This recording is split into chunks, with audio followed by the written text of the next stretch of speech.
Welcome back to my channel. Teacher Kelly here. I want to talk to you about tracking. Stay tuned. When you are tracking, the first thing that you probably want to decide is, how am I going to track? You can track using a computer, like on a spreadsheet or in a document. You could just paper and pen. You can draw out your charts. If you don't want to write it down, you can put it in a notebook. However you want to track. Let's track for that raise. First off, let's start with the very beginning of your VIPKid. If you're brand new, you might still be in your first contract, and you might want to start tracking now, because after you sign that second contract, you're getting ready to sign that third contract, and that's when you realize, oh, I might be up for a raise. You start looking at the requirements, and you're like, if only I had known. So start now. One of the things that you want to track is your PPT times, your peak times. That's that 5, or now that the time changed, it starts at 6, those 4 slots, they're marked on your booking page. VIPKid doesn't track it on our side. They track it on their side, but we can't see it on our side. I know you're thinking, but when I click on my stats, but that's just showing the last 30 days. So you want to keep track either on like I said, a piece of paper, an Excel sheet. Go back, do it now while you don't have many months behind you, and write down each month, count them. Okay? And then keep track of them, because you have to have a certain number to meet the raise for that. The other thing for your raise that you want to track are the number of classes that you teach.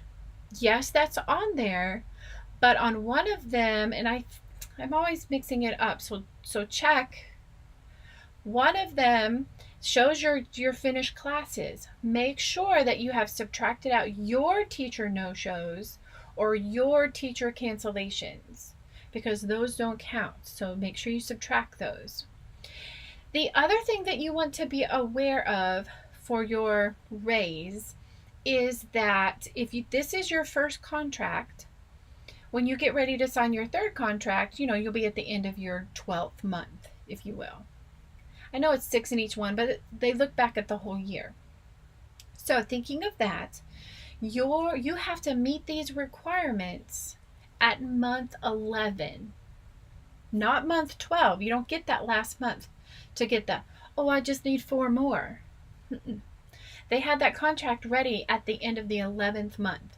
So make sure you meet the raise requirement at the end of the 11th month. I hope I said that enough.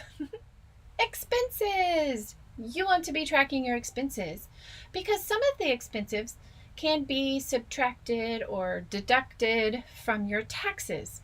I am not a tax expert. Please consult someone else. But generally, you need to keep track of what you spend. So if you had to buy equipment, keep those receipts. Scan them, print them, put them in a notebook, tape them to a piece of paper, write them down. Keep those receipts so that you have proof that you spent that money. Some things you might want to track. Maybe you bought props. Maybe you didn't. But if you did, keep track of that.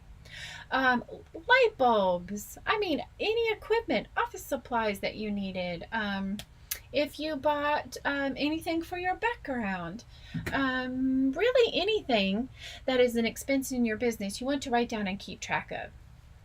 The tax person may say, sorry, nice try, but at least you have it tracked and you have it, because if they say, what about this? And you're like, I have no idea. And then you have to go back and find it. It's much harder. Keep track of it now while your business is at the beginning, and then keep it going. Time. You may want to track your time. You may not, and if you don't want to, then you can stop watching now. But time, maybe you want to write down how long that you are teaching in classes. How long do I spend prepping for classes? How long do I spend doing feedback? That way you can divide out your money, and it kind of help you compare. If you need to pare down somewhere, maybe you're spending too much time, maybe you're spending 12 hours to prepare for 1 hour. Well, that's a little too much time. I know we all spend more time in the beginning than we do later on, but you get the idea. There isn't any reason necessarily for that except for yourself to see how much time you're really spending. Make sure you're balancing that work life with your personal life. You've got to have that good balance to have a happy teacher. Thank you for watching today. Like, subscribe, and hit the notification bell. Feel free to share. I'll see you next time. Bye!